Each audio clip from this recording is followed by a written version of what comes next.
Funding for Market Journal is provided by the Nebraska Corn Board and the Nebraska Soybean Board.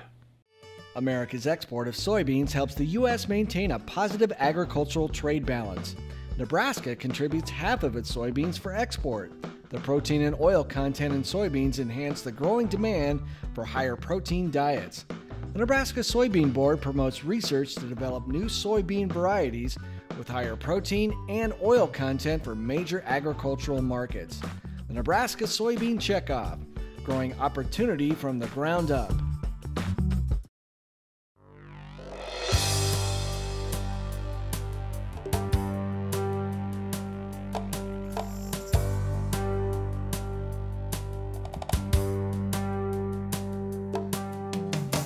Market Journal, Television for Agricultural Business Decisions, is a presentation of the University of Nebraska-Lincoln's Institute of Agriculture and Natural Resources.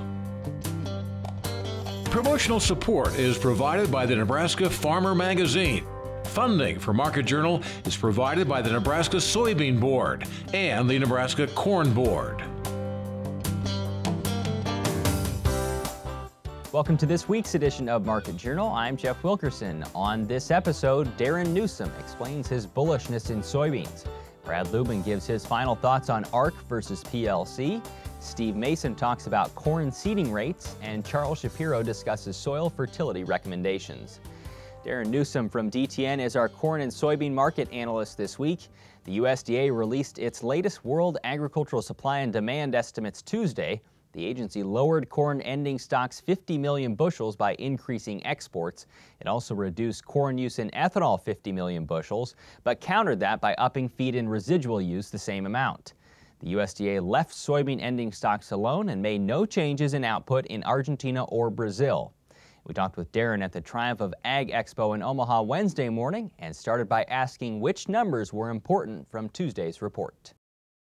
If I'm looking at any of the numbers, in large, March reports don't usually hold much, and in my opinion, none of the USDA reports ever are that important. But if I'm looking at any set of numbers out of the March reports, probably be exports for all three grains. In corn, the USDA increased exports up to 1.8 billion bushels, despite the fact that we're still trailing the previous projection of 1.75. In soybeans, they left it unchanged at 1.79 billion. Again, we're running well ahead of pace in soybeans by about 8%, meaning that they could have adjusted anywhere from 150 to 160 million bushels up, and they didn't. So we'll see over time how those two play out. In wheat, we haven't hardly done anything all season long. We're running well behind expectations, and they left it alone at 900 million bushels, I think basically because USDA just simply didn't care about it at this point. So of all of the numbers out there, it was those three exports that I thought were the most interesting. There are many analysts that are very bearish in soybeans right now. You are not one of those analysts. Tell me why. I think it comes down to a quantity versus quality issue. Everyone's still talking about how huge this South American crop is, but we're hearing some quality problems. We saw that, a couple weeks ago that there was this truck strike going on, and all of a sudden all the business stayed with the United States, pushed the market up. If this quality issue is real and if it's widespread, then after this 2 to 3 week period of interest in the South American crop, all of a sudden I think demand's going to come back to the United States for some higher quality soybeans until we run short. So I think that the market signals are out there. I think there could be some actual fundamentals behind these market signals indicating soybeans have put in a low, now could stabilize for a while and then start to work higher later this summer. So that's a short-term view, but longer term, are you even bullish out that far? Yeah, I'm even more bullish out that far. I think, in corn and soybeans in particular, we turned a bullish corner last fall. And so, I think there's some great potential still long-term in the soybean market. I think once we get through this time frame in here, maybe even into this summer, fall, we'll start to build some momentum in the soybean market, work higher into 2016. So what's showing on the charts that leads you to that? we saw a key technical signal that I like to look at. It's called a key reversal, and the longer term chart that you're looking at, so weekly is more important than the daily, and I like to look at the monthlies, and this is where I saw it. It was on the monthly charts, again, in both corn and soybeans. And so, when you see that sort of signal, and when it's confirmed by other things that are going on in the market, some momentum indicators, and certainly in the case of soybeans by some bullish future spreads still, it indicates that, okay, this market's got some potential. All it needs is some time to really build some momentum, and that certainly seems to be what we're seeing in soybeans. What prices are you looking at long term? I wish I had a better memory where I could actually target prices. Well, I thought it was around 13 that you had mentioned something. I actually did, because if we look again at how far we fell from the previous highs to what we could get to, once we clear this 10 to 10.5 range and get up into the 11s and 11.25, something like that, and we're able to move through that, given the type of structure that we've got in the markets, the 12, 13s aren't out of the range long term. So maybe talking 1-2 years down the road. What about corn? Are you as bullish in corn? Not as bullish, but I think it was important that it was in corn market that we actually saw some of these changes begin first. Similar patterns on the long-term monthly charts last fall. And now as we head into the spring, early summer, it may be corn that actually takes the baton to move us higher, because I think we're going to see some short-term demand come back to the corn market, start to pull things up. And so longer term, I think we can get through the 4.5, maybe back up into the 5s, but more of a limited rally in the corn market just because of, U.S. likes to grow corn. For those with old crop corn, what prices would look attractive? If we can get back up to the old highs, and I always like to talk about the DTN National Corn Index, National Average Cash Price, if we can get it back up into the 380s, I think that's going to draw some attention. I know a lot of folks will be targeting that $4 cash corn mark if we can see that here this spring. The problem is you don't want to be the last one holding, because there's going to be a lot of corn moved over the course of the summer in anticipation of another fall harvest. There are some big reports for people who look at those reports, I suppose, at the end of March. What are your expectations? To me, everyone's going to be talking about the prospective plantings. I don't really care. The numbers that I think I'm going to be looking at more is going to be the quarterly stocks numbers. That'll give us a good idea of what we've actually done with demand over the first half of the marketing year for both corn and soybeans. So I think, of more interest to me will be, have we moved more corn than what's being projected right now? Are soybeans running at a faster pace than what's projected right now? And that could be illuminated a little bit in the quarterly stocks report. Next week, Roy Smith will join us to analyze corn and soybean markets. USDA data released Monday shows January meat exports were down sharply from a year ago. Pork exports during the first month of 2015 were down 21% from January 2014, and beef and veal exports were down 19%. Japan was the #1 market for U.S. beef and veal, importing more than 22% of U.S. exports. It also brought in nearly 25% of U.S. pork shipments, but Mexico was the top destination, taking nearly 36% of the total. The Food and Agricultural Policy Research Institute at the University of Missouri said this week average payments for ARC and PLC programs under the 5-year Farm Bill will peak with the 2015 crop at about $6.5 billion. The institute expects the federal government to pay out $3.9 billion for last year's crop. The deadline for U.S. farmers to choose between ARC and PLC is March 31st. Earlier this week, we took a final look at that decision with Nebraska Extension Public Policy Specialist Brad Lubben. Producers were initially supposed to update base acres and yield by February 27th, but as Brad said when we talked, that has now been changed to the end of March. Base and yield were originally due by the end of February. But as that deadline approached, the USDA pushed that back to March 31st. Now that puts everything on the same line: base decisions, yield decisions, and eventually the ARC versus PLC decision all this month. As NASS updated its county yields for 2014, how did that affect the decisions that producers need to make or are thinking about making?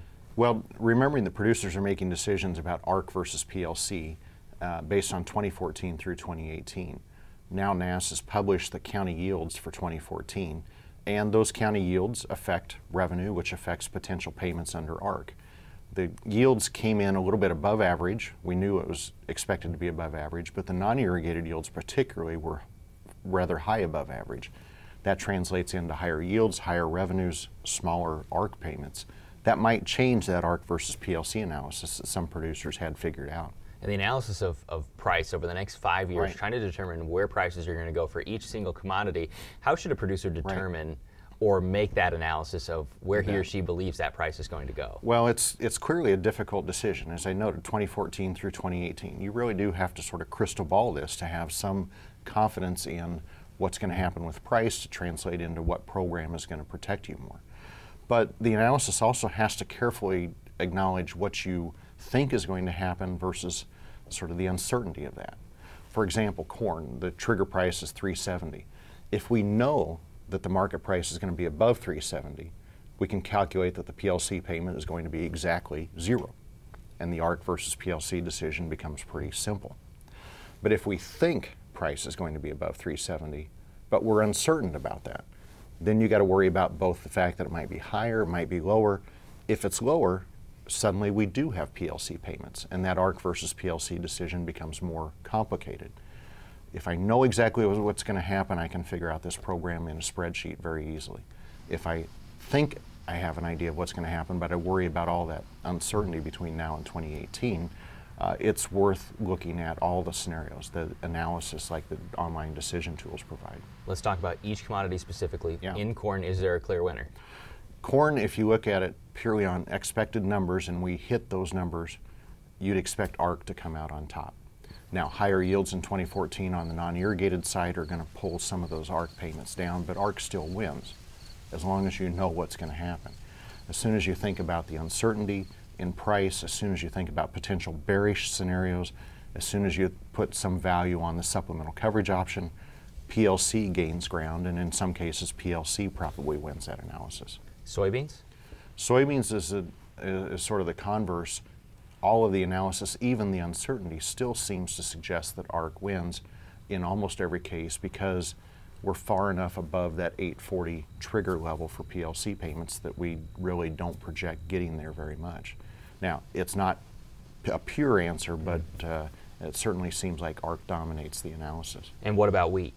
And wheat, it's one of those, if you know exactly what's going to happen, ARC wins the calculation slightly, but just as soon as you plug in some uncertainty, the more uncertainty you have, the more downside you have, the bigger PLC payments get. It seems like PLC wins most of the analysis. And finally, the last one, sorghum? And the same way for grain sorghum. The more downside risk you look and worry about, the more PLC wins. Grain sorghum, in fact, pays out bigger on PLC than corn does, both feed grains, but grain sorghum has a higher reference price. And if the markets are true to history, a slightly lower market price, which would translate into bigger PLC payments. As Brad said, the choice between ARC and PLC depends largely on your expectations of price. The decisions Brad mentioned in each commodity are illustrated in a recent Cornhusker Economics article with associated price analysis. We'll link to that information on the Market Journal homepage. Gasoline and diesel prices held nearly steady this week. Across the country, regular gasoline was up a little more than 1 cent per gallon to $2.49. Diesel fuel increased by less than a cent per gallon, standing at $2.94. The U.S. Energy Information Administration said Tuesday it expects Brent crude oil to average $59 a barrel this year and $75 a barrel next year. The EIA is projecting West Texas Intermediate oil will average $52 a barrel in 2015 and $70 a barrel in 2016. U.S. commercial crude oil inventories are at historic levels. The EIA says the nearly 449 million barrels are the highest at this time of year in at least the last 80 years. This week's above-average temperatures have warmed up soils across the state. The High Plains Regional Climate Center recorded soil temps Wednesday that range from 36 to 48 degrees across Nebraska. As we look ahead to planting season, UNL's Steve Mason is with us on this episode to discuss corn planting. We talked with Steve on the fields at East Campus Wednesday afternoon about seeding rates in corn planting. We started by asking about the current trend in those numbers across Nebraska. If you look at the trends in the last 15 years, definitely there's a trend towards higher seeding rates in corn, not only in Nebraska, but throughout the Corn Belt of the United States. What kind of numbers are we seeing farmers plant in those fields? It varies a lot depending upon availability of water, either from Mother Nature or from irrigation, the hybrids that are being used, the production systems, what kind of yields the farmers are getting out of the field. So it's really hard to put one number out there as being what's being commonly used. As growers increase those seeding rates, what's the expected response that you would want to see? Well, clearly we would expect there would be some kind of a yield response. The literature shows responses usually either being a quadratic, goes up and reaches a peak and comes down, or a quadratic with a plateau. So you reach a peak and then it plateaus at that. And that with higher seeding rates, higher yields with newer genetics, when we limit stress, which in Nebraska would largely be because of water. There's evidence that shows that early maturing hybrids will show a greater yield response because they have smaller plants, fewer leaves, and a smaller leaf area from that. So, in general, responses are going up, and those are factors that influence the amount of yield response we'd expect by increasing seeding rates. Overall, does the research support that going to a higher seeding rate will increase yield? Sometimes. It's commonly thought that yield should increase with seeding rates with our newer genetics and newer production environments. And at the same time, we would expect that we have potential, at least, for increased lodging and harvestability issues as we put more plants together. We get taller plants and thinner stalks, higher ear heights, and stuff like that to happen. And that is often the case. But yield responses sometimes are kind of inconsistent, are not exactly what we expect. Why is that? Good answer. If I knew that, I probably could make a lot of people happy about that. But there's been studies in the last few years in different places, from eastern Nebraska to the Corn Belt to New York to Croatia and Europe, that have shown in particular settings that there's no yield response to increasing seeding rates. And so the exact reason for that is really, really hard to ascertain. Actually, one of the real interesting studies used private seed corn data, so they had lots and lots of data from a seed company, modeled these things and found that, let me get the numbers right here, but they found in high yield environments no response in their study at more than 25,000 plants per acre. And in medium yield environments, no yield response at greater than 18,000 plants per acre. And low yielding environments of 14,000, which that would be pretty typical of the research results we have from western Nebraska as well. But an irrigated corn farmer in Nebraska, to think of seeding 26,000 seeds per acre would be pretty unbelievable to do that. But those yield responses, inconsistent responses, do happen, and we don't really understand why or when they're going to happen. So in conclusion, if a grower calls and says, "Steve, what do I do this year?" is there a clear recommendation? Well, I think we go with the standard of what we kind of expect based upon not these exceptions, but the broader research data that in the NIB guide that was published last year, recommendations on average for irrigated corn was about 34,000 seeds per acre as being the economical amount to apply, and then obviously reducing that when we have water stress or other types of situations present that would be typical in dryland production. So I don't think there's any reason to change that recommendation, but we should be aware that there are some of these yield inconsistencies that do occur, and they occur a little more frequently than what we would expect. The NEB guide Steve mentioned is available online and can be found through a link on the Market Journal website. Next week, Lauren Giesler will join us to look at new soybean seed treatment options. And as farmers prepare their fields for planting season, we also recently talked with Nebraska Extension soil scientist Charles Shapiro about nutrient needs. Charles was speaking on campus last Friday. We talked with him that afternoon at the East Campus Fields and started by asking how UNL determines its soil recommendations. We like to have data to make our recommendations. We don't have all the data that we'd like, so we use the established studies and then we put it in context. We use a philosophy that's called deficiency correction, which means that we think the money you spend on fertilizer should produce some yield. So we only recommend materials that we think will give you a yield response this year or next year. As farmers are getting ready for this year's planting season, what are some of the calls that you've been getting leading up to the season? Well, it seems like there's different philosophies. I mentioned that we use a deficiency correction. There are other people who put more effort into applying fertilizer based on building the soil or how much you removed. There's another philosophy that comes and goes over the years. It was started in about the 1940s. It's called the basic cation saturation ratio. And that's where they look at the cation exchange capacity, which is basically the total number of negative charges in the soil. And then they look at how much calcium is on there, magnesium, potassium, and then hydrogen, and they create a percentage. If you have a complete soil test, you've been getting that information all along. But they look at those numbers and say, maybe your percent potassium is too low or calcium is too high, and then they recommend fertilizer based on changing that ratio. What's the pros and the cons to that type of philosophy? It appeals, the concept appeals to the idea that everything should be in balance and that you're not over applying one or the other. But the con has been that the research database, my colleagues in other states who've tested the theory by looking and trying to change different ratios, they don't actually get more yield by moving the potassium ratio from 3 to 4 or anything like that. Basically, our recommendation is to get your pH in line, which is going to lower your hydrogen percentage, and then look at each individual nutrient. We have soil tests for N, for P, K, zinc, and if they're low, take the prescription. It's kind of like giving you a vitamin for vitamin deficiency, not a multivitamin, just so you don't have to worry about which vitamin to take.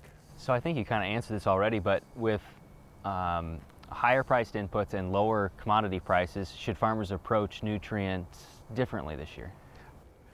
We like to see them look at their soil tests and look at our recommendations, and then if they feel like they're deficient in these nutrients, to apply. Now, nitrogen's a little different because we tend to follow the law of diminishing returns. So when corn is $7, you can afford a lot more nitrogen.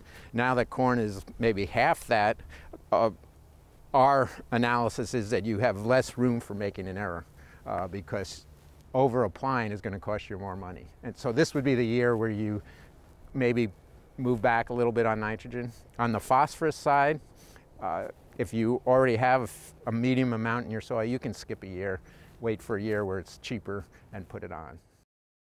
On the Market Journal website, you can find a link to an article Charles recommends on the science and research related to the base saturation cation ratio concept from the University of Minnesota.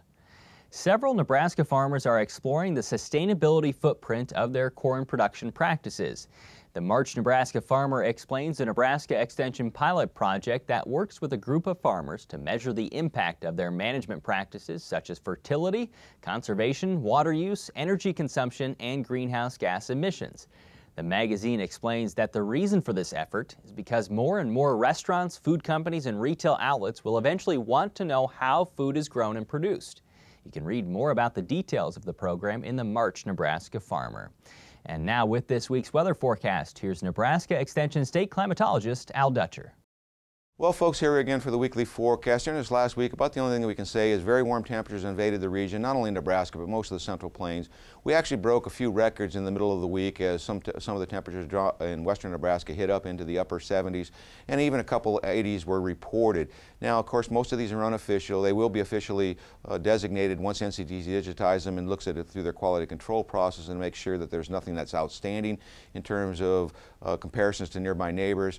It looks like it from all standpoint that most of these records will stand as we get the official records that'll occur in about 3 months. But the temperatures were very welcome after a very cold February. The concern is too much of a good thing. We'll start to break dormancy too early and we get another flush of cold air coming in that could cause some significant problems in terms of freeze damage. So as we go forward in this next week, we are looking for the warming trend to continue, with it starting to show a cooling trend as we move into next week as several systems try to work their way into the region.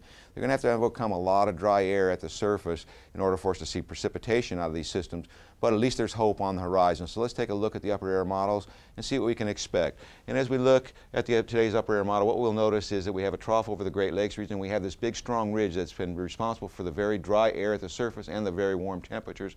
We expect that trend to continue at least through this weekend.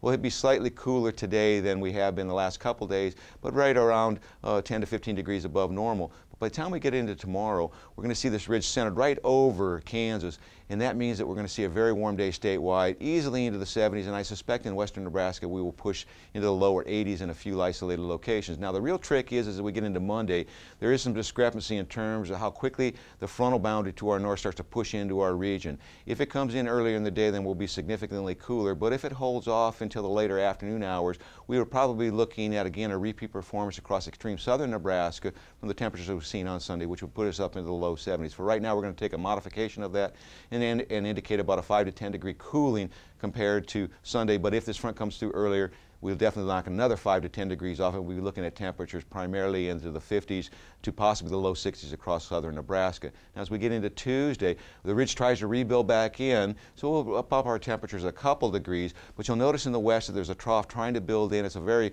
weak, scattered trough, but as we go through progress into the next 7 to 10 day period, it looks like this will gain more stability, and we'll see a bit deeper trough digging into the western United States and shooting energy out into the central plains. Now, as we go into Wednesday, you can start to see some of the action of this trough as the system tries to work its way into the region. So we're going to cool temperatures a couple more degrees as this ridge starts to suppress itself to the south. As we get into the day on Thursday, here comes that trough. The big shot of cold air will remain behind it, not coming in until Friday, but this system should generate some precipitation at the surface, particularly over the northern half of the state. And then as we get into Friday, we'll see that push of cold air that will invade eastern Nebraska, and there may actually be a few flurries around during the early morning hours. As we look at the temperature forecast, the warmest temperatures this weekend, we start to look at the chances of precipitation increasing during midweek, and then a cool down toward the weekend. 8 to 14 day forecast keeps the cold air in place across the eastern half of the country, and in terms of precipitation, we see the results of that trough as moisture starts to invade the central and southern plains. Thanks, Al. Today's interviews can be found on the Market Journal website and through the Market Journal mobile app. They include information on corn and soybean markets, ARC versus PLC, corn planting recommendations, and soil fertility options. As always, you can keep track of Market Journal during the week on Twitter, Facebook, and Instagram. Next week, Roy Smith will analyze grain markets, and Lauren Giesler will discuss new soybean seed treatments. Until then, thanks for watching. I'm Jeff Wilkerson. We'll see you next week. Join Market Journal online at marketjournal.unl.edu. You can also follow us on Twitter, Instagram, and Facebook. Promotional support is provided by the Nebraska Farmer Magazine, and major funding for Market Journal is provided by the Nebraska Corn Board and the Nebraska Soybean Board.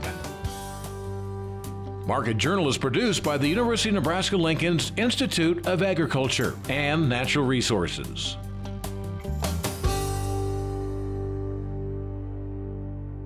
Funding for Market Journal is provided by the Nebraska Soybean Board and the Nebraska Corn Board. When we transform Nebraska corn into ethanol, it doesn't disappear from the food supply.